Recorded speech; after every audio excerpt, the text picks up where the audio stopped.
las meninges craneales y los senos de la dura madre. Mi equipo está conformado por Díaz Nova Sayán, y yo, Díaz Velasco, Jacqueline América, y Escajeda González Juan Augusto. Ok, ahora vamos con el cronograma del tema que les voy a hablar son sobre los senos de la dura madre, sus generalidades. Y bueno, los senos de la dura madre van a ser espacios venosos que van a drenar la sangre del cerebro y los huesos del cráneo. Se van a ubicar entre dos capas de la dura madre y van a estar recubiertos por endotelio, que es el mismo que va a tapizar las venas. En su interior van a contener numerosas trabéculas irregulares de tejido fibroso y van a carecer de válvulas. Su forma puede ser triangular o irregularmente cilíndrica, y las paredes son inextensibles y resisten al colapso. La sangre va a circular desde un seno a otro por diferentes presiones. También debemos comprender que se presentan diversas clasificaciones para los senos de la dura madre, que pueden ser senos pares e impares, los cuales van a brindar una orientación pedagógica. También los senos posterior-superiores y antero-inferiores, con una orientación anatómica funcional. Y los senos mediales, posterior-inferiores y antero-inferiores, con un sentido pedagógico, anatómico y funcional. Bueno, compañeros, ahora me toca a mí. Y bueno, vamos a hablar como ya nos mencionamos, empezamos con los senos de la dura madre. Y ya nos había mencionado nuestra compañera las características de los senos, así que nada más quería recalcar también que anteriormente se les clasificaba en senos pares e impares, pero bueno, estos sí nos brindaban una utilidad pedagógica, pero carecían de algún sentido anatómico y funcional, por lo que hoy se dividen en lo que serían los posterior superiores y los anterior inferiores. Y vamos a empezar, si quieres, con los senos transversos. Vete a la siguiente, por favor. Ok, tenemos a los senos sagitales superior e inferior. Están situados en los bordes superior e inferior de la hoz del cerebro, respectivamente, y son los que puedes ver. De hecho, saqué esta imagen de un libro y intenté eliminar todas las demás señalizaciones para que solo se concentraran en lo que serían los senos. Son estas cavidades que estarían en estas dos capas de la dura madre, como sería la capa de el periostio y la meningia. Entonces, si quieres dar la siguiente. Y bueno, tenemos ahora el seno recto, que es un punto caudal, se une en el sagital inferior de la gran vena cerebral, está ahí, se alcanza a ver, es que no se alcanzan a ver las letras porque sí las veo un poco pequeñas. La vena cerebral es la que está en la parte en medio del cerebro, y bueno, ahí es donde se genera la unión para formar el seno recto. Y bueno, esta sería... Ok. Y bueno, está posicionada en la unión de la hoz del cerebro y en la tienda del cerebelo. Entonces, si quieres, vámonos a la siguiente. Ahora sí. Bueno, surgen de la confluencia de los senos y siguen hacia afuera adelante de un surco del hueso occipital. Y en estas son los huesos que están en los senos que están en los laterales. En esta parte se alcanza a ver uno, no sé si lo puedo señalar, para que lo vean mis compañeros, porque creo que no se alcanza a ver muy bien las letras. Y ahí se alcanzan a ver los senos transversos. Son dos, estarían del lado izquierdo y derecho. Y bueno, vámonos al siguiente, por favor. Tenemos aquí el seno petroso, superior e inferior, más bien. Y bueno, esta es la mejor imagen que encontré de estos senos, porque la mayoría no se alcanzan a distinguir perfectamente bien dónde se encuentran. Están ahí señalizados donde se está apuntando mi compañero. El primero se halla en la dura madre, en el borde anterior de la tienda del cerebelo, y el segundo se extiende entre el cili clivius y el hueso petroso. Vámonos al siguiente. Bueno, el seno cavernoso es otro de los que era complicado encontrar su posición exacta. En la imagen de la derecha apenas van a alcanzar a distinguir dónde está el seno petroso. Y está cerca de la silla turca, por debajo de ella. Y en la imagen de la izquierda se puede ver un poco mejor dónde se encuentra este seno, el seno cavernoso, perdón. Esta sería ya la imagen por la parte superior, pero con un corte transversal para poder observar exactamente dónde se encuentra, ¿no? Es un poquito complicado de vislumbrar. Por eso les puse dos imágenes para que no tuvieran tanto problema. Y bueno, si quieres, vamos a la siguiente. Bueno, este sería ahora el seno sigmoideo. Es la unión de el occipito petrosa de los dos senos transversos que se curvan hacia abajo y atrás forman el seno sigmoideo, que drenan las venas yugulares internas. Y me quería editar todas las imágenes para que pudieran ver en grande el nombre y nada más ese seno, pero realmente es mucho trabajo y por eso no lo hice, pero ahí se alcanza a vislumbrar. Entonces, vámonos al siguiente, me parece que sería el último seno. Oh, ya fue. Ok, este es el seno occipital. Esta imagen la saqué de la Fifi, pero obviamente no se alcanza a ver muy bien porque es una copia PDF. Y este sería el seno occipital. Es la única que encontré, de hecho, del seno occipital. En la mayoría de las bibliografías no se encuentra este seno. Y es la confluencia de los senos con el seno marginal en el agujero magno. Y está ahí señalado, apenas se alcanza a ver en una baja resolución, pero es lo que encontré en la Fifi, pues en PDF fotocopiado. Si quieres, vámonos a la siguiente. Y bueno, ahí van a hablar de las generalidades mis compañeras, de las meninges. Ok, yo voy a hablarles sobre las generalidades de las meninges craneales, pero antes, para ubicarnos, vamos a recordar que el sistema nervioso central pues se va a dividir en el encéfalo y la médula espinal. Recordemos que el encéfalo está conformado por el cerebro, el cerebelo y el tronco encefálico. Entonces, este cerebro va a estar protegido del medio exterior mediante 3 barreras. De manera externa e interna va a ser el cráneo, las meninges y el líquido cerebroespinal. Entonces, estas meninges vamos a clasificarlas en 3. Van a ser dura madre, aracnoides y pia madre, siendo la más interna. Se van a clasificar también según la proximidad del cráneo.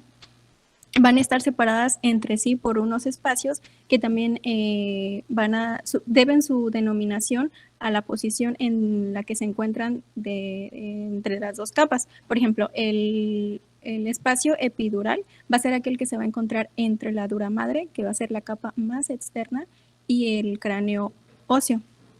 Después, el espacio subdural va a estar comprendido entre la dura madre y la aracnoides, que el aracnoides sería pues la capa del medio. El espacio subaracnoideo va a estar comprendido entre el aracnoides y la capa más interna, que sería la pia madre. Y bueno, en la imagen podemos ver que, por ejemplo, lo que está de color amarillo va a ser la dura madre. Entonces, lo que está de color como que verdecito sería el espacio subdural. Esto quiere decir que pues va a estar comprendido entre la dura madre y la aracnoides. Pero arriba, antes de eso, podemos encontrar el espacio subdural, que va a estar, epidural, perdón, que va a estar comprendido entre el cráneo, que está también señalado, y la dura madre. Después podemos ver de color ya verde el espacio subaracnoideo, y la línea, digamos que de color negro, es la aracnoides, y la línea de color rojo va a ser la pia madre. La siguiente, por favor. Ok, y ahora vamos a comenzar hablando a fondo cada una de ellas, y mi compañero yo va a hablarles sobre la dura madre. Ok, compañeros, continúo ahora con ustedes.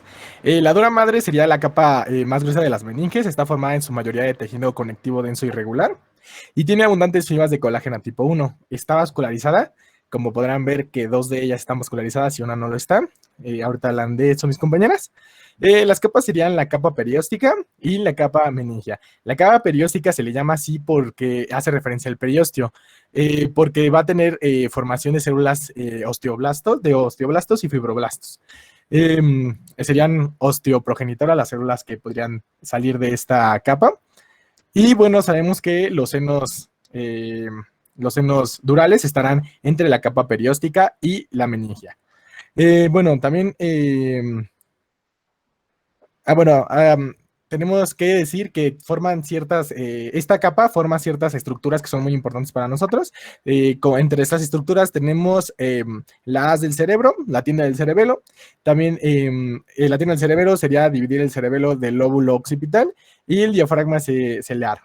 Es el techo de la silla turca, ¿no? Y bueno, como mi compañera ya les había mencionado, si quieres, vete a la siguiente. Hay una capa epidural en esta capa de la dura madre. Hay una capa epidural que estaría formada por tejido adiposo. En la parte superior de la capa de la dura madre no se puede notar en la parte encefálica, pero en la columna sí se va a poder observar. Ahorita les muestro. Y mientras les pongo esta para que puedan vislumbrar un poco mejor cómo es que las dos capas se van separando, apenas se alcanza a notar cómo las capas se van separando en la capa interna de la dura madre y en medio hay un espacio y en ese espacio serían los senos durales, donde se estarían formando los senos durales. Si quieres, vámonos a la siguiente. Nada más aquí les pongo esta para que puedan ver cómo sería este espacio epidural. Sería la parte amarilla que está ahí.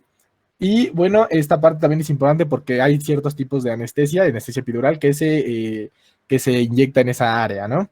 Entonces, ese es el espacio epidural en la parte de la columna, sería un poco más, estaría más engrosado, tendría plexos venosos, también en la parte craneal tiene plexos venosos, y ahí sería la parte donde se inyecta el tipo de anestesia epidural. Y creo que es la última. Bueno, ¿puedo opinar? Sí. Claro que A ver, sí, profesor. Regresa a la anterior. Acabas de decir que en el cráneo hay plexos venosos, en el espacio epidural. Sí, menos, pero sí hay, ¿no? No, no hay. No hay, Cuidado. Las meninges craneales son distintas a las meninges raquídeas. Eso lo vamos a afinar en los demás temas, en las demás sesiones. Pero desde ahorita es mi deber corregir estos conceptos para que lleves el conocimiento real y verdadero y lo transmitas a tus compañeros tal como es. Sí, en las meninges craneales, en el cráneo no existe espacio epidural. Que quede bien claro, no hay espacio epidural. En el raquis sí existe espacio epidural. Es por eso que en el raquis es donde se aplica la anestesia epidural o peridural, porque ahí sí hay espacio epidural. Que como lo dijiste, tiene unos plexos venosos, tiene un tejido adiposo, un tejido grasoso, y ahí es donde se deposita el anestésico en el espacio epidural. Pero en el cráneo no existe espacio epidural. ¿Por qué? Porque la duramadre está íntimamente adherida al periósteo endocranial. La duramadre se fusiona en el cráneo con el periósteo endocranial. Entonces no hay espacio epidural.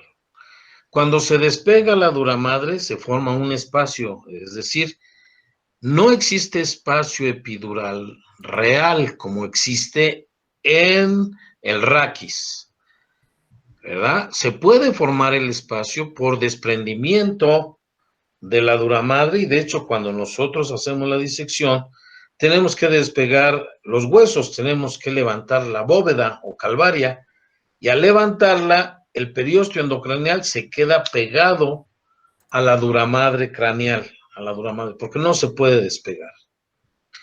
Ese espacio solamente se puede formar cuando hay un hematoma epidural, cuando se rompe una arteria como la arteria meningea media. Entonces sí, la sangre va formando un hematoma, un coágulo, que comienza a formar presión y a disecar, a separar la duramadre con todo y el periósteo del hueso. Y entonces se forma ahí ese espacio, pero es un espacio patológico que se llama espacio de Gerald Marchand. En ese espacio de Gerald Marchand se forman los hematomas epidurales, que como veremos más adelante, el paciente cuando sufre un traumatismo craneoencefálico, por ejemplo, un choque automovilístico y se pega en la cabeza y se le rompe algunas ramas de la arteria meningea media y comienzan a sangrar, entonces comienzan a formar un coágulo, un hematoma, que va desprendiendo a la duramadre con todo y periósteo. Y él no siente nada. Al principio es asintomático. A muchos les ha sucedido, Conocemos varios casos, incluso de gente famosa. Yo he conocido de varios casos, incluso de pacientes que murieron precisamente porque no le hacen caso. Llegan a su casa, es más, fíjense, ahí les voy a contar el caso de David César o de Juan César. los compositores de esa canción de Cielo Rojo. Uno de los dos hermanos le golpeó la cabeza, pero no perdió el conocimiento, se sintió muy bien, se bajó del automóvil, arregló el asunto con el otro automovilista, de lo que le hablaron a sus seguros, llegaron los seguros, hicieron todos los trámites y todo quedó en paz y se fue él a su casa. Y únicamente cuando llegó a su casa, lo único que refería era se sentía cansado y tenía sueño, tenía somnolencia. Y le dijo a su esposa, voy a descansar un ratito, me voy a acostar, voy a dormir un ratito, porque me siento cansado, pero al ratito nos vemos. Se fue a su recámara y el coágulo siguió creciendo y siguió rechazando la meninge y comenzó a comprimir el cerebro, ¿verdad?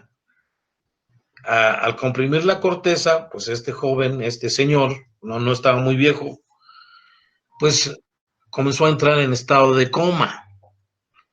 Entró en un estado de coma que es progresivo, llegó a un coma profundo, y ya cuando lo fueron a ver, a despertar para que comiera, pues estaba en estado de coma. Entonces se alarmó la esposa, habló a la ambulancia, llegó ahí la ambulancia de la Cruz Roja o alguna otra, se lo llevaron al hospital, le hicieron radiografías de cráneo, tomografías, y vieron que tenía un hematoma epidural.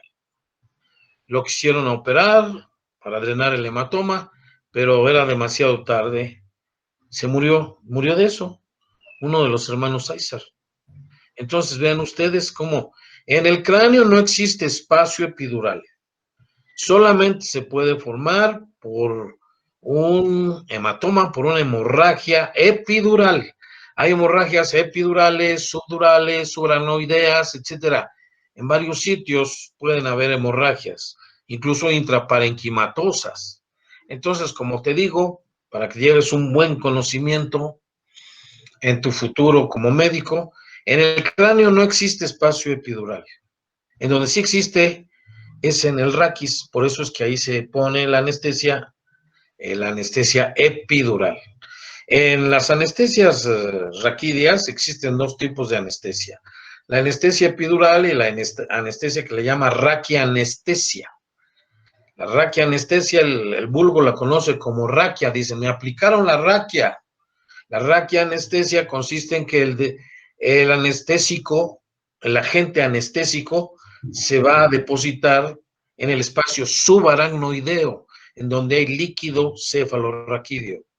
Y la anestesia epidural se deposita nada más en el espacio epidural, donde existen plexos venosos, tejido conectivo adiposo, y existen ahí pues las ramas, las raíces de los nervios raquídeos, que son los que se anestesian para que no sientan dolor, ¿verdad?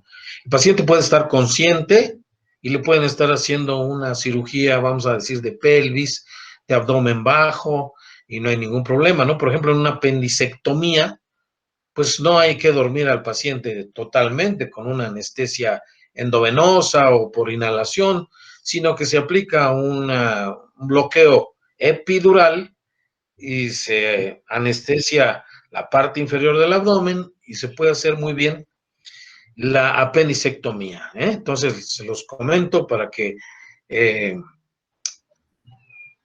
pues tengan más conocimiento al respecto de lo que es la realidad de estos espacios, el espacio epidural. Muy bien. ¿Alguna pregunta, comentario que quieran hacer, queridos compañeros? Los demás alumnos, ¿quedó claro lo que expliqué? Sí, doctor. Muy bien, muchas gracias. ¿Estás de acuerdo, compañero Juan Augusto? Sí, profesor, muchas gracias por la aclaración, ya la anoté.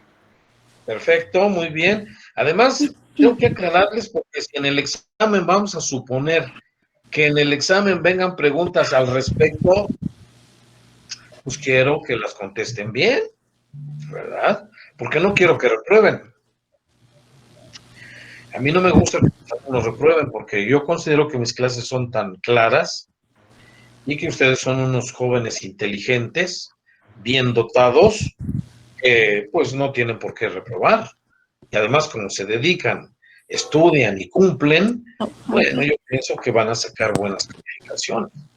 Pero mi deber es corregir lo que considero que está un poquito equivocado, ¿no? Pero a eso venimos, a equivocarnos. Para quien no se equivoca, no aprende bien, ¿ya?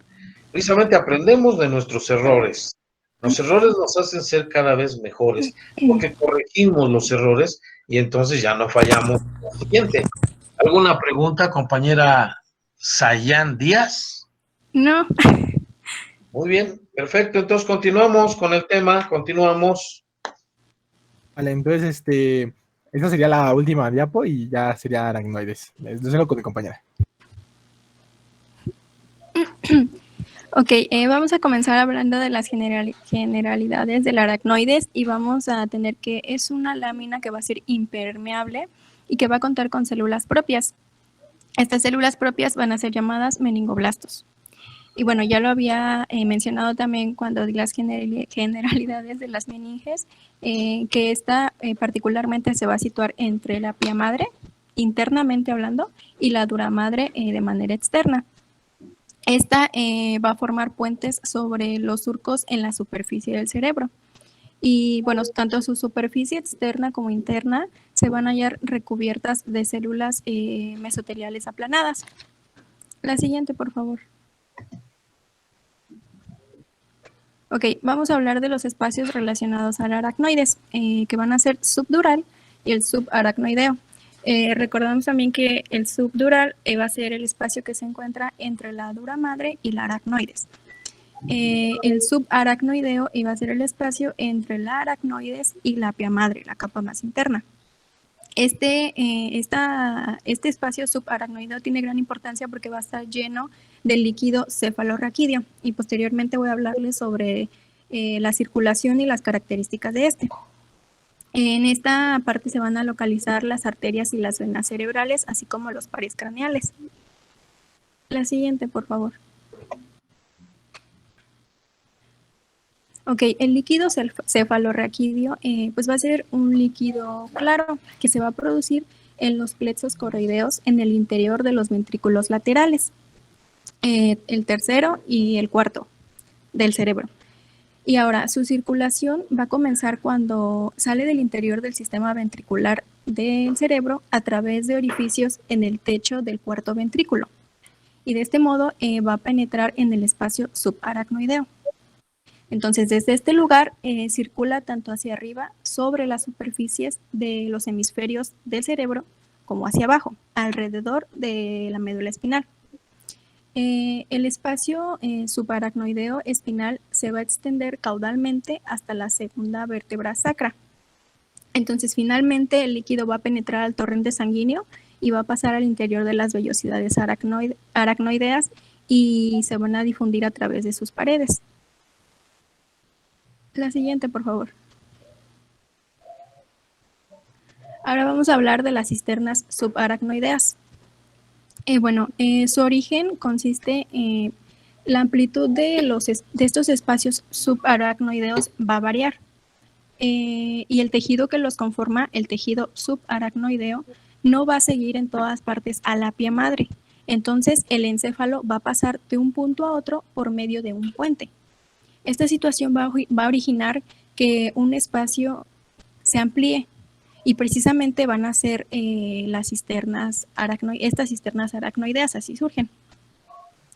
Va a haber entre ellas libre comunicación y también con el resto del espacio subaracnoideo.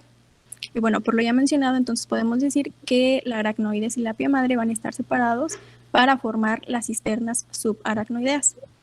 Vamos a encontrar de dos tipos, las cisternas de la celda cerebral y las cisternas de la celda cerebelosa. La siguiente, por favor. Ok, vamos a comenzar con las cisternas de la celda cerebral y vamos a encontrarlas en la cara inferior del cerebro. De hecho, están marcadas cada una de ellas, las puede poner como que un color amarillito. Y bueno, estas van a ser alimentadas por la parte lateral de los hemisferios que van a constituir la cara central, lateral y temporal superior. La primera es la cisterna de la vena cerebral magna o también llamada cuadrigémina. Esta va a ser profunda y podemos ver que se va a situar entre el cerebro y el cerebelo. Se va a encontrar limitada adelante por la glándula pineal y por los colículos, cuerpo calloso. Abajo por la cara superior del cerebelo y los pedúnculos cerebelosos superiores. Se van a comunicar también con la cisterna pericallosa e interpenducular y va a contener a la vena central magna. La siguiente cisterna es la quiasmática y esta se va a encontrar interpuesta entre el quiasma óptico por abajo y el espacio interhemisférico y a la rodilla del cuerpo calloso. Va a cubrir la parte anterior de la tienda de la hipófisis. Se va a comunicar por abajo con la cisterna interpeduncular, por arriba con la cisterna de la lámina terminal y esta a su vez se va a comunicar hacia arriba con la cisterna pericallosa y abajo con la cisterna quiasmática. De manera lateral se va a encontrar limitada con las cisternas de las fosas cerebrales, pero laterales. La siguiente cisterna es la interpeduncular y esta se va a encontrar situada entre los dos pedúnculos cerebrales. Se va a encontrar limitada adelante por el quiasma óptico, atrás por la cara anterior del puente de Barolio y el mesencéfalo. Abajo por la aracnoides, que bueno, esta se va a extender en forma de puente entre los dos lóbulos temporales. La siguiente, por favor. Ahora, las cisternas de la celda cerebelosa van a ser 3, superior, anterolateral e inferior. La primera es la cisterna cerebelosa superior. Esta se va a encontrar en la línea mediana por debajo de la tienda del cerebelo sobre el vermis superior y se va a comunicar ampliamente con la cisterna de la vena cerebral magna. La cisterna pontocerebelosa es un espacio único que se encuentra detrás del esfenoides y de la cara subtentorial de la porción petrosa del temporal. Se va a comunicar en la parte de arriba con la cisterna interpeduncular, por la parte de abajo con el espacio subaracnoideo y por la parte de atrás con la cisterna magna. Por último, la cisterna magna, o también llamada cerebelo vulvar posterior, bueno, vamos a poder observar que se encuentra en la médula, entre la médula oblongada y el cerebelo. Va a tener una forma romboidal y también se va a encontrar detrás del foramen magno, donde también se van a ensanchar. Se van a comunicar hacia abajo con los espacios vertebrales y se va a inclinar hacia arriba entre los hemisferios cerebelosos. La siguiente, por favor.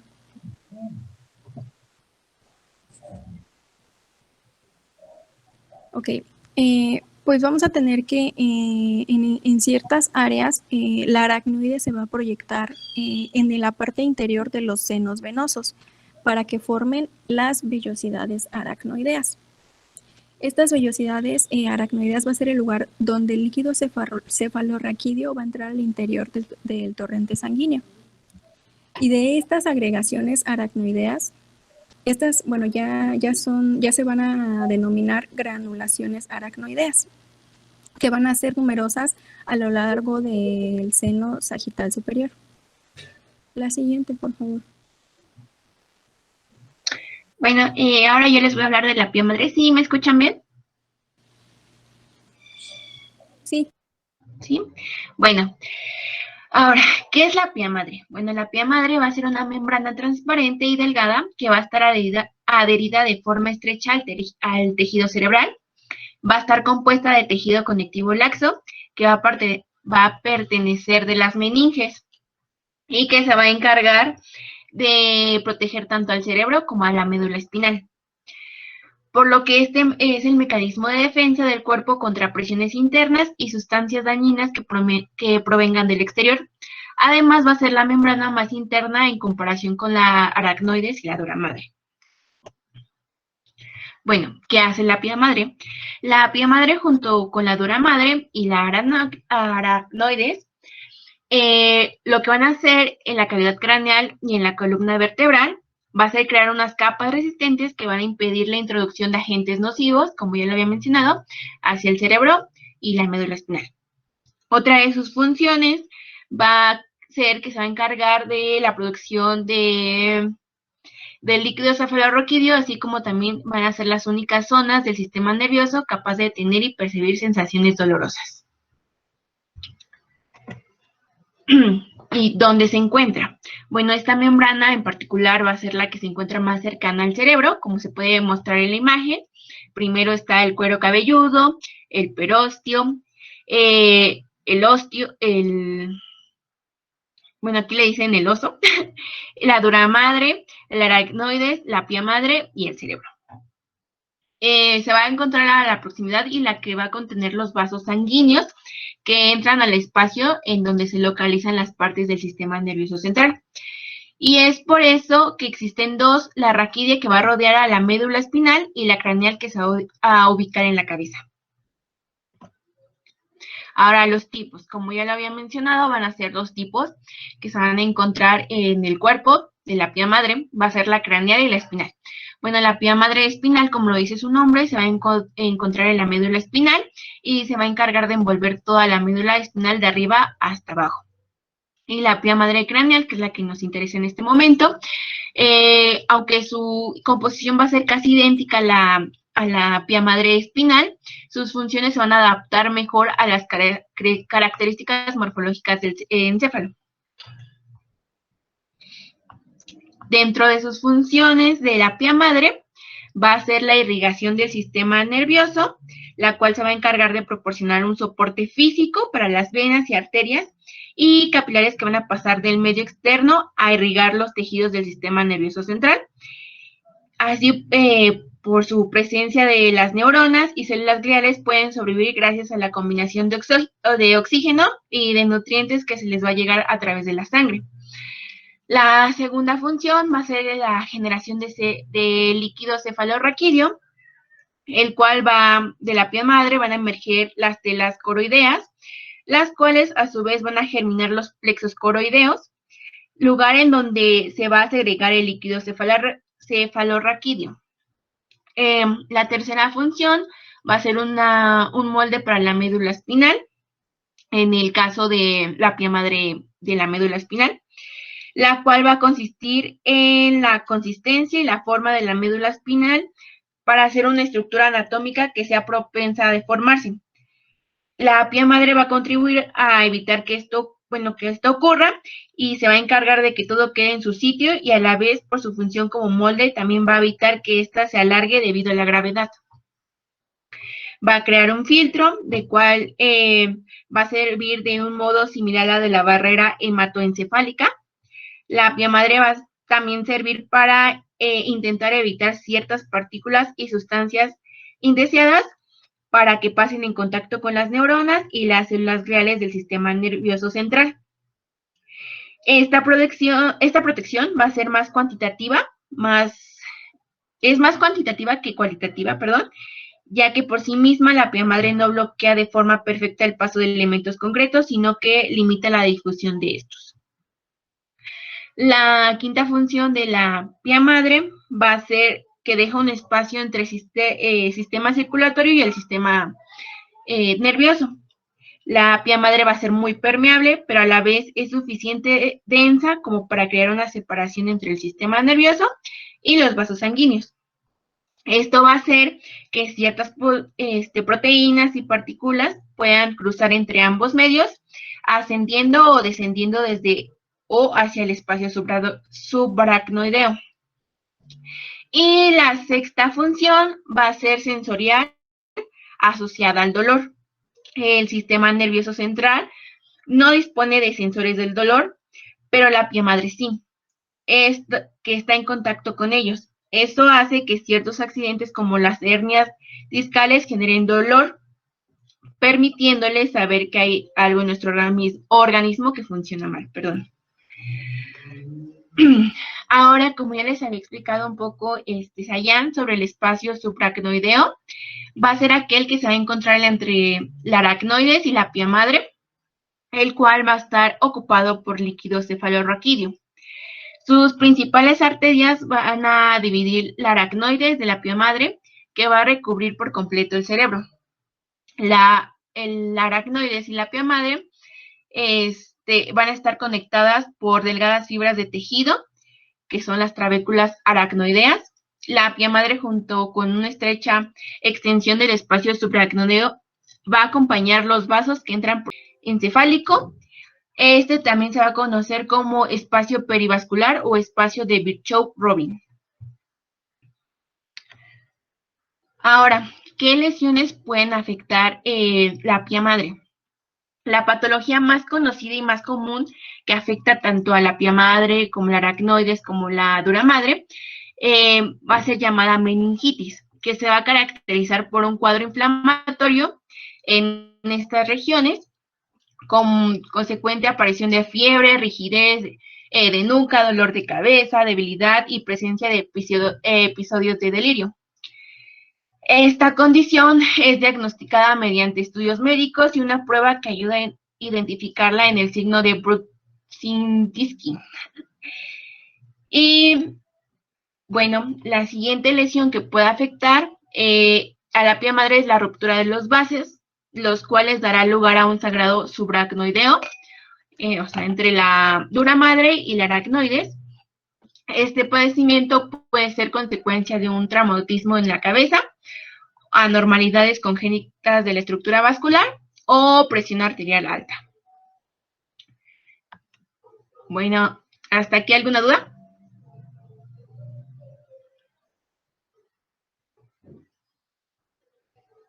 ¿Para qué me estudian atentamente medicina? Bueno, esa es una frase. Si quiere alguien que nos ayude a leerla. A ver, ¿quién lee? Yo. Ah, bueno. Y ya sabes cómo soy, ¿para qué me estudian? Atentamente, medicina. Bien, la bibliografía consultada no se ve. Perfecto, muy bien, vemos aquí. Perfecto. La Fifi, el Waxman. Muy bien. ¿Alguna pregunta, duda o comentario que tengan los demás compañeros que escucharon y están viendo